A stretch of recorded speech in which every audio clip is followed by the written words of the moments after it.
Hello, moving on with more adrenal cortex hormones here in lecture 13. We are now going to move on to a group of hormones called the glucocorticoids, and these hormones are produced by cells in the zona fasciculata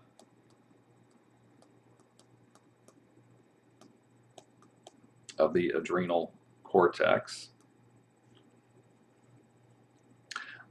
Main function of the glucocorticoid hormones is to help keep blood glucose levels relatively constant.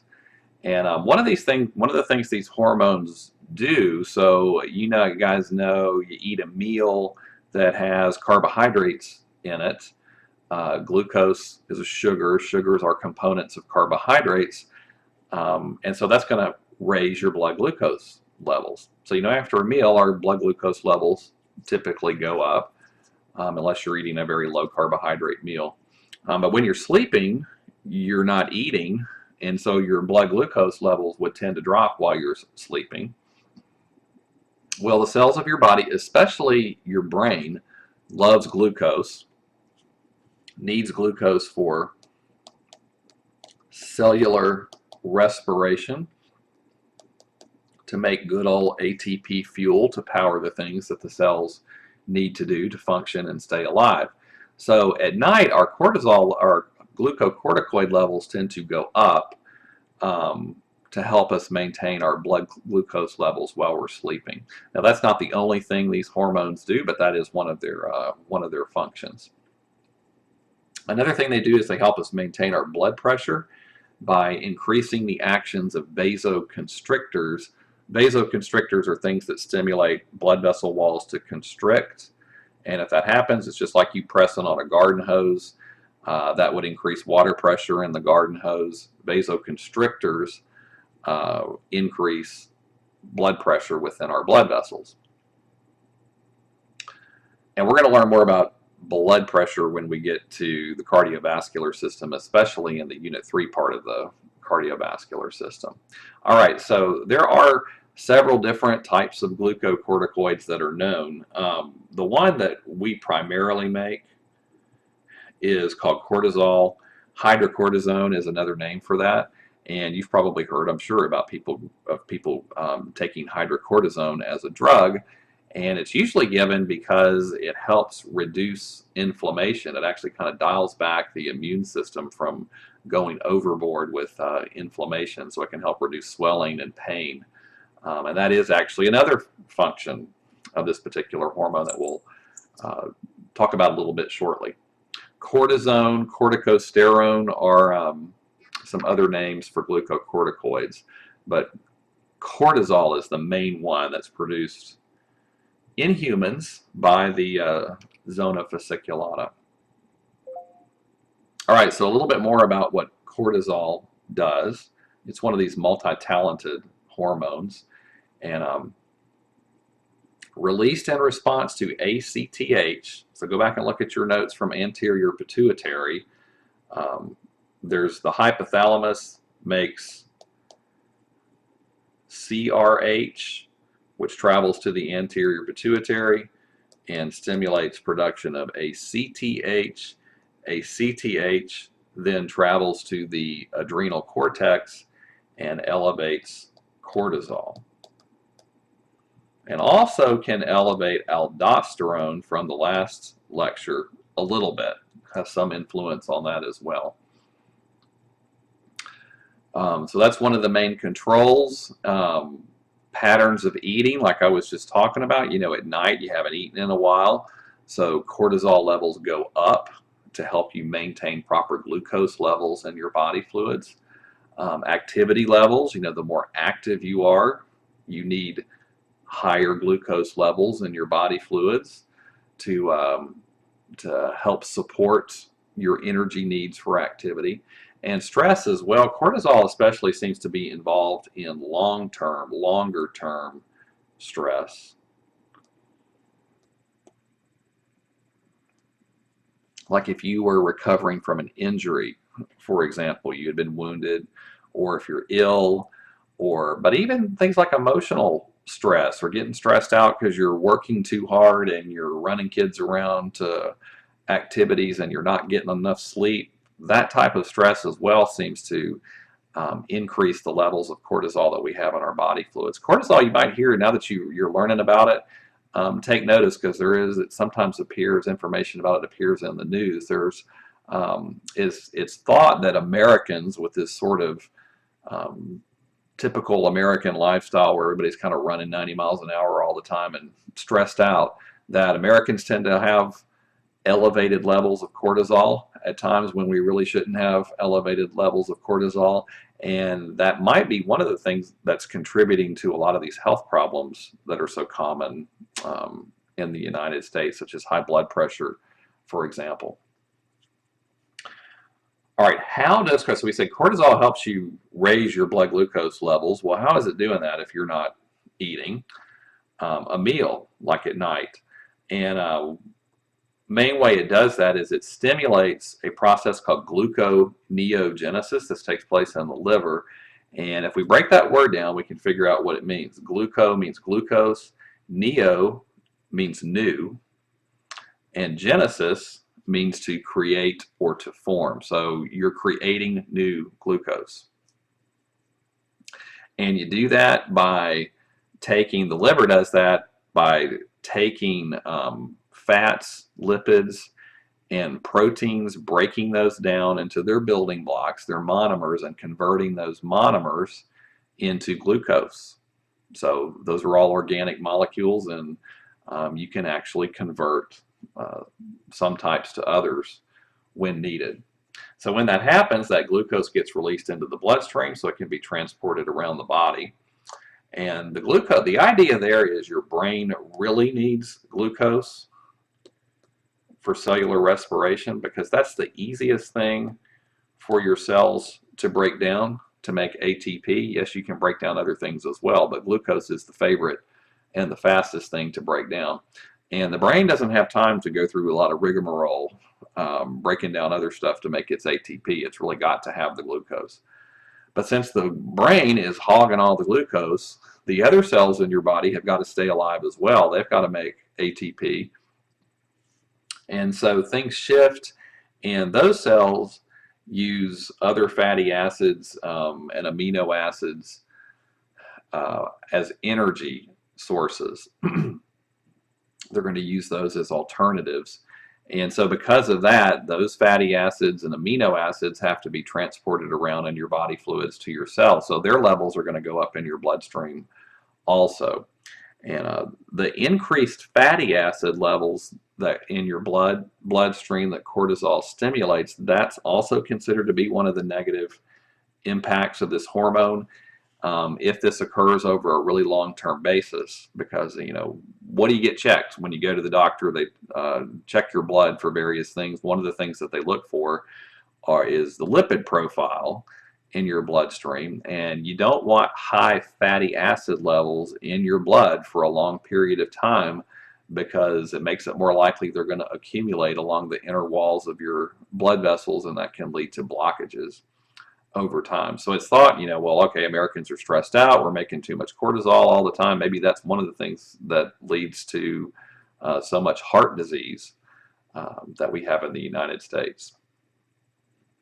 Sadly, too, all right, so we're saying amino acids, those are the building blocks of proteins, and those are being shuttled around to cells to use as an alternative for energy rather than glucose. Well, where are those coming from? Well, if you're not eating, if you're not getting all of them that you need from your diet, your body's going to harvest those from its own proteins that you have in your tissues, especially in your muscle tissues, your bone. You have collagen proteins in your bone. In your bones, you have those actin and myosin proteins that are in your skeletal muscles that are important for muscular contractions. And so you'll actually start breaking down those proteins and collecting those amino acid building blocks and shuttling those around to other parts of the body so that they can use those for fuel. So you wind up wasted with muscle wasting and things like that when you have increased cortisol levels for a long period of time. All right, we said on the last slide that these hormones, the glucocorticoids like cortisol, enhance vasoconstriction, and that helps increase blood pressure because you got to keep circulating all of these nutrients to the cells in the body that need them. Reducing inflammation, especially when given artificially as a drug. But cortisol, like if you were injured, that's a type of stress you might be experiencing. Or if you were ill for a long period of time, that is a type of stress that your body would experience that would cause cortisol levels to go up this way. And your immune system is very powerful, so you don't want inflammation running rampant and going off unchecked for long periods of time, because your immune system, when that happens, it actually winds up being damaging to you. You know, kind of like when people, have arthritis or other long-term inflammation, that's damaging to the human body. So cortisol helps keep that in check. When its levels increase, it helps kind of dial back the immune system's activity, so you don't wind up with as much damage to your own tissues. Now, you may have heard before that if you live a life of being very stressed, it actually does increase your blood sugar, and that is true. So if you know somebody who's diabetic and they check their blood sugar all the time, if they're stressed out, pretty good chance blood sugar levels are going to be higher than what they want them to be. And cortisol is one of the main reasons for that. If you get stressed out, cortisol levels go up, and it's going to stimulate things like gluconeogenesis, which will increase your blood glucose levels, blood sugar levels. All right, some homeostatic imbalances associated with the glucocorticoids, like cortisol. If they're overproduced, hypersecretion, this leads to a syndrome called Cushing's syndrome. All right, and this could be because you have a proliferative tumor in the zona fasciculata. Remember, we talked about that on the last video clip. If you have the cells in that area are dividing in an out of control manner, and you have too many of them and they're producing too much cortisol, then you're going to have hyper secretion, overproduction of it. Some things that are associated with Cushing's syndrome: inhibits inflammation, like we were just talking about. Cortisol does that, especially at higher levels. And so your immune system is going to be depressed. You're more likely to get infections if you have Cushing's syndrome. Cartilage and bone formation.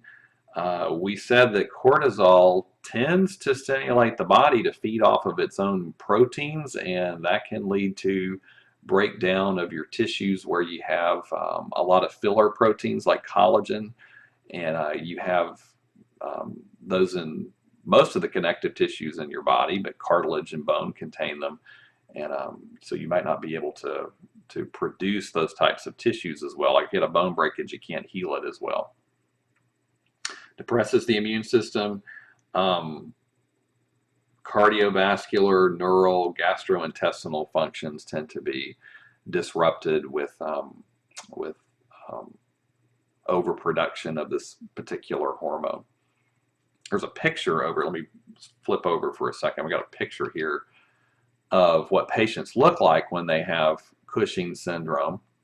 This is a patient before she had Cushing's syndrome, and here she is afterwards. And one of the things that they notice is the face tends to become fatty and rounded, and a lot of times the patients will have a buffalo hump of fat that collects on the upper back. So we said cortisol, one of the things that it does is it elevates fatty acid levels in your bloodstream and other extracellular body fluids as well, and so those fats can get deposited apparently in the upper back and leads to that kind of symptom.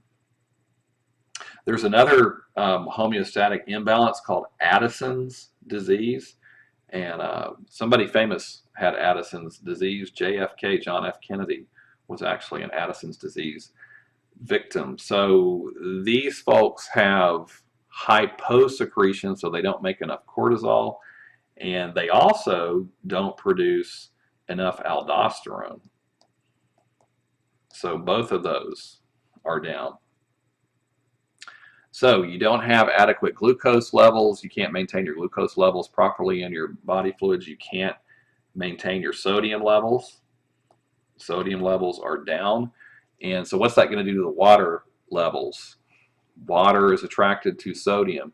These folks are going to pee out too much sodium, and the water is going to follow the sodium that you're peeing out. So they're not going to be able to maintain proper extracellular fluid levels, and that's going to cause them to become severely dehydrated. What's it going to do to their blood pressure? Hypotension, low blood pressure, because you're not hanging on to enough water in the blood. Weight loss, you can't maintain proper glucose levels, so you start having to use your own stored fats and so forth to supply energy to the rest of the body. So that's going to lead to weight loss. Okay, so that's the zona fasciculata. Just briefly, let's talk about the zona reticularis, and that is the innermost zone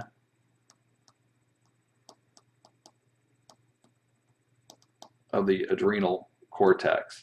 And the cells in that area produce sex hormones.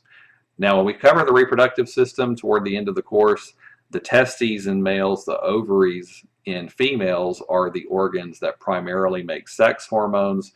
Main sex hormone in males is testosterone. The main female sex hormone are the estrogens. There's more than one type. However, the zona reticularis of the adrenal glands secretes weak androgens, and androgens are, that's another term for male sex hormones, androgens, and they get converted, they get secreted in one form by the zona reticularis, and then in your tissues, cells in your tissues quickly convert those to testosterone. All right, so functions of these hormones, they may be involved in, what triggers the puberty process. Why do you start going through puberty? Triggers appearance of some of the secondary sex characteristics. Those are male-female characteristics, like deeper voice in males, facial hair, chest hair, things like that. May be involved in sex drive in women. So these male sex hormones that are actually produced in females by the adrenal cortex at normal levels may contribute to sex drive. And then they also help after women go through menopause and they're no longer producing estrogens from the ovaries, then these hormones produced by the zona reticularis, some of them get converted to estrogens, and they may help post-menopausal women maintain at least some estrogen production. Okay, kind of an interesting disorder here. If you over-secrete the gonadocorticoids, so gonadocorticoids are these sex hormones produced by the zona reticularis. If they're overproduced, it can lead to a syndrome called adrenogenital syndrome, and also basically it's masculinization. If this is happening in a male, you're not really going to notice. So if because you're already producing a lot of male sex hormones anyway, but in females and prepubertal males, so males before they reach puberty, it can be extremely noticeable. So in boys, like if you had a young boy and reproductive organs started to mature too early, or if a young boy, 7, 8 years old, starts developing secondary sex characteristics, increased musculature, body hair, pubic hair, deeper voice, things like that, that could be a sign that there's a problem with the adrenal cortex. You could have a tumor in the adrenal cortex, like they're showing you over here. There's a nice little picture of a tumor within the adrenal cortex. So you can see how massive a tumor can be. compared to the overall size of the adrenal gland. And so the cells in that tumor, if those cells, a tumor is a cell that is dividing in an out of control manner. So if that original cell that converted into a tumor form was in this section of the adrenal gland, it may be overproducing these male sex hormones and could lead to these types of symptoms. In females, female who has hypersecretion starts growing facial hair, masculine body hair patterns, and increased size of the clitoris. Those are signs of a possible adrenal cortex tumor that could be leading to this particular syndrome. All right. Okay, so we've covered the major hormones produced by the adrenal cortex and those three different sublayers. So in the next video lecture, we're going to go down deep into the juicy center of our adrenal glands and find out what's made by the adrenal medulla in that area and why those hormones are made and what they do.